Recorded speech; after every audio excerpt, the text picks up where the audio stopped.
ایک وہ دین ہے جو کتابوں میں لکھا ہوا ہے، ایک وہ دین ہے جو آپ کو بابوں نے سکھایا ہے، جذباتی ڈاکٹرن کے ساتھ، علمی ڈاکٹرن کے ساتھ نہیں۔ یہی وجہ ہوتی ہے کہ جب وہ آپ مناظروں میں بڑے شوق سے جاتے ہیں، آگے سے کوئی بات کرتے ہیں آپ کے علماء بھی ہیں کر کے بیٹھ جاتے ہیں، ان بیچاروں کو پتہ ہی نہیں ہوتا کہ کس لیول کا دھوکہ دیا گیا ہے ان کو۔ اور ایون یہ ایسے دھوکہ باز بھی ہوتے ہیں، چونکہ آپ نے پڑھا ہوا نہیں ہوتا، وہ چیزیں جو ان کے خلاف ہوتی ہیں وہ آپ کو اپنے آنکھ میں پیش کر رہے ہوتے ہیں۔ مثلا صحیح بخاری میں ایک حدیث ہے، اب ڈاکٹر اسرار صاحب بھی اس کو کوٹ کرتے تھے، لیکن ڈاکٹر اسرار صاحب بھی حدیث کے معاملے میں کمزور تھے، اور وہ کہتے ہیں جی وہ مجھے ایک قادیانی ملا۔ ڈاکٹر اسرار صاحب نے یہ واقعہ سنایا ہے، جب وہ قرآن میں آیت آتی ہے نا سورہ الزخرف میں، قل ان کان للرحمن ولد فانا اول العابدین، اے نبی تم فرماؤ اگر اللہ کا کوئی بیٹا ہوتا سب سے پہلے میں اسے پوجتا۔ تو بیان القرآن میں ڈاکٹر اسرار صاحب جب اس آیت پہ پہنچے نا تو انہوں نے کہا جی میرے ساتھ ایک دفعہ ایک قادیانی ملا۔ اس سے ایک واقعہ بھی ہے میری زندگی کا۔ ٹورنٹو میں ایک قادیانی سے بحث ہوئی تھی، اس نے کہا کہ حضور نے فرمایا تھا کہ اگر ابراہیم میرے بیٹے زندہ رہتے تو یہ نبی ہوتے، لو عاش ابراہیم لکان نبیا۔ تو اس نے کہا اس کا مطلب یہ کہ نبوت ختم تو نہیں ہوئی۔ وہاں میں نے دلیل کے طور پر کہا کہ جب اس طرح کی شرط کی بات ہوتی ہے تو یہ تم دیکھو، ان کان للرحمن ولد فانا اول العابدین، اگر ہے کوئی بیٹا اللہ کا تو میں سب سے پہلے پوچھتا ہوں۔ تو یہ در حقیقت نفی کا انداز ہے، نہ ابراہیم نے زندہ رہنا تھا نہ نبوت جاری رہنی تھی۔ وہ تو حضور نے اس بات کے حوالے سے بالکل اسی طریقے سے تو اس کو مانا کہ واقعتاً آپ کی دلیل جو ہے وہ مضبوط ہے۔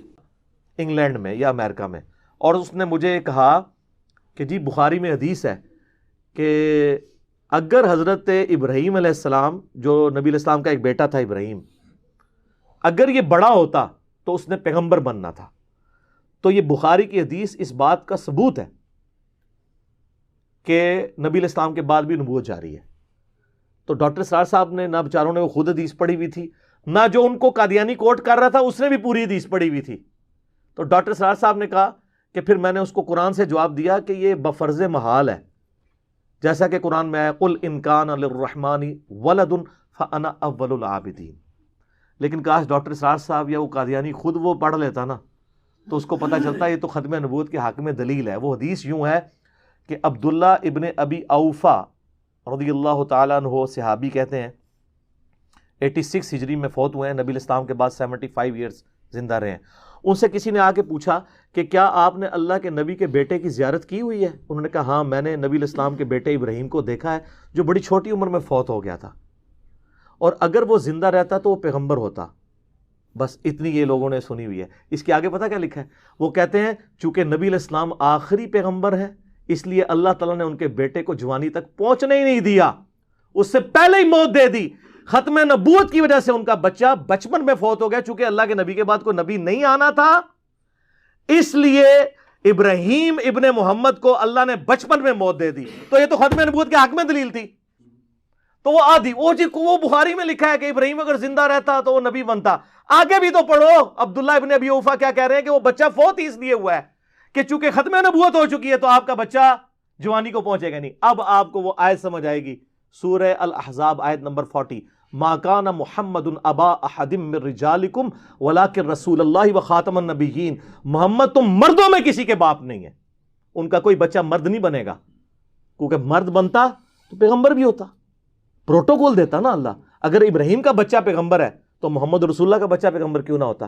تو اللہ تعالیٰ نے کوئی بچہ جوانی تک جانے نہیں دیا، کسی مرد کے باپ نہیں ہے، نہ زید ابن محمد جن کو کہا جاتا تھا ان کے باپ ہے، نہ کسی اور مرد کے باپ ہے، ولیکن رسول اللہ و خاتم النبیین، وہ تو اللہ کے رسول ہیں اور نبوت کی مہر ہے، اور مہر ڈاکومنٹ کے اینڈ پہ لگائی جاتی ہے، اس کے بعد سیل آف دا پروفٹ بھی ہے اور سٹیمپ آف دا پروفٹ بھی ہے۔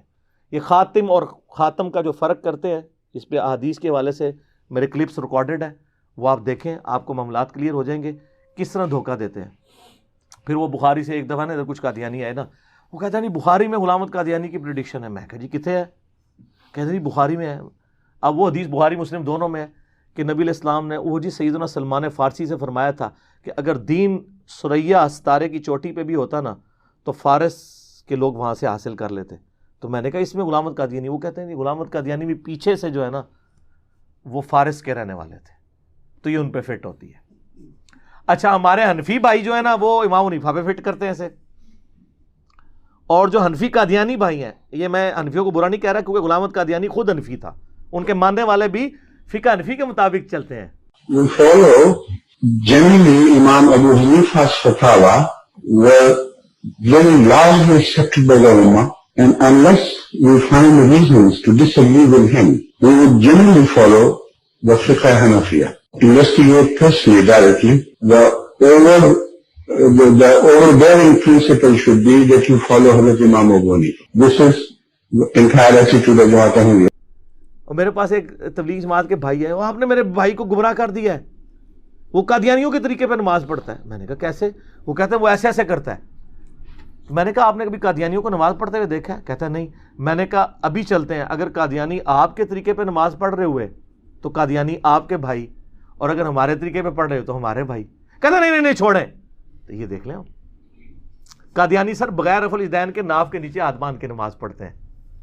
اسی لیے میں کہتا ہوں جو رفع الیدین شروع کر دے بخاری مسلم میں دیے ہوئے طریقے پہ نماز، وہ نہیں قادیانی ہو سکتا، کیونکہ نماز کا ہی ڈفرنس ہے.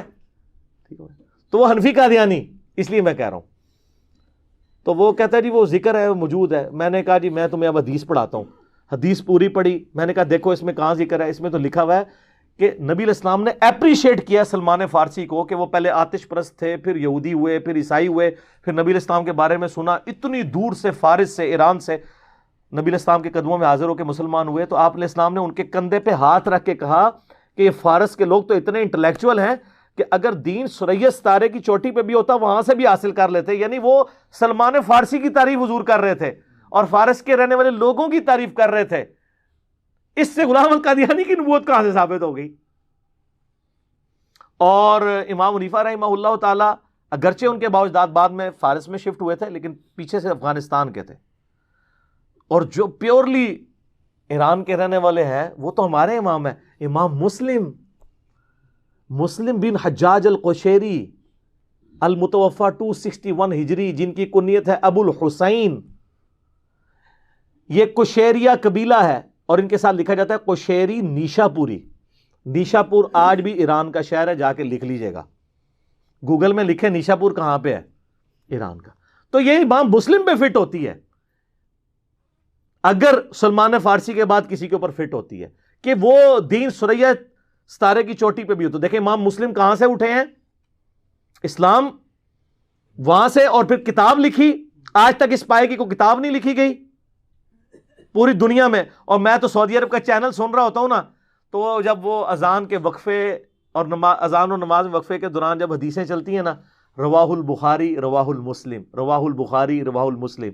سر نہ بخاری عربی اور نہ مسلم عربی. امام بخاری رشیا کے رہنے والے، بخارا سٹی آج بھی ہے. امام مسلم ایران کے رہنے والے، نیشا پور سٹی آج بھی ہے. امام ترمذی افغانستان کے رہنے والے، ترمذ آج بھی اسٹیشن ہے. امام ابو داؤد بھی افغانستان کے رہنے والے. امام حاکم وہ بھی نیشا پوری ہیں، وہ بھی ایران کے رہنے والے، جنہوں نے المستدرک للحاکم لکھی ہے. سر پھر دیکھ لینا، نبی علیہ السلام نے فرمایا تھا، بخاری مسلم میں حدیث ہے، جو لوگ یہاں پہ موجود ہو، منا کے اندر بھی خطبہ دیا، اس کے بعد حجۃ الوداع کا خطبہ عرفات میں، میرا یہ پیغام ان لوگوں تک پہنچا دینا جو یہاں پہ موجود نہیں. بسا اوقات جسے بات پہنچائی جا رہی ہوتی ہے وہ زیادہ یاد رکھنے والا ہوتا ہے بنسبت اس کے کہ جو بات پہنچا رہا ہوتا ہے. تو محدثین جب یہ حدیث پڑھا کرتے تھے کہتے تھے صدق رسول اللہ، رسول اللہ نے سچ فرمایا تھا. اللہ نے خدمت ہم اجمیوں سے لی ہے دین کے معاملے میں. یہ وہ چیزیں تھیں. کوئی اس میں امام حنیفہ کو ڈال رہا ہے، کوئی غلام احمد قادیانی. نبوت کہاں سے ثابت ہوئی؟ کہاں لکھا ہوا ہے؟ یہ اسی طریقے سے ہے جیسے وہ کہتے ہیں جی تراویح کتنی ہوتی ہے؟ 20. کیوں تراویح؟ وی آ گیا وچ پنجابی والا، اے بس تراویح والے دلائل ہوندے نے انہاں دے. علمی دلائل ان کے ہوں گے جو جھوم کے کہیں گے کیا کہ نہ میں وابی نہ میں بابی، میں ہوں مسلم علمی کتابی. اور باقی یہ جو ہمارے آج کل نوجوانوں کو بڑے مناظرے کرنے کے شوق پڑے ہوئے ہیں، ہمیں بھی یہاں پہ لوگ فون کر رہے ہیں، کوئی آیت دسو جی حدیث جی، وہ قادیانی والا مناظرہ ہو رہا ہے. اللہ کے بندو، آپ کو قرآن و حدیث کا کوئی پتہ ہی کچھ نہیں ہے، آپ کو اپنا بیسک نالج نہیں ہے. آپ نے کیا جا کے کھے اور مٹی جا کے الٹا نقصان ہی کر کے آ جائیں گے. تو خدا کے لیے پہلے خود ایجوکیٹ ہوں، آپ یہ علم حاصل کریں کہ قادیانیت کے ساتھ ہمارا بیسک اختلاف کیا ہے. پھر آپ کو یہ پتا چلے گا کہ ہم نے ان تک بات کیسے پہنچانی ہے. جو بات آپ کو خود کلیئر نہیں ہے، آپ چلے لوگوں کو سمجھانے کے لیے. تو اس کے لیے میں آپ سے ریکویسٹ کروں گا یوٹیوب کے اوپر آپ قادیانی اور ساتھ انجینئر محمد علی مرزا لکھیں تو میری کئی ایک ویڈیوز کھلیں گی جن میں نے ان کے ایشوز کو ریزالو کیا ہے کہ وہ یہ کہتے ہیں اس بنیاد پہ ہم ان کا رد کرتے ہیں. یہ چیز علمی طریقے سے، جذباتی طریقے سے نہیں، مار کٹائی کے طریقے سے نہیں، صرف نعرہ بازی کر کے نہیں، اور فیس بک کے اوپر صرف خالی پیجز بنا کے نہیں، بلکہ سچائی کے ساتھ ان تک ان کی گمراہی ان پر واضح کرے تاکہ ان کی آنے والی نسلیں اسلام کے اندر داخل ہو جائیں.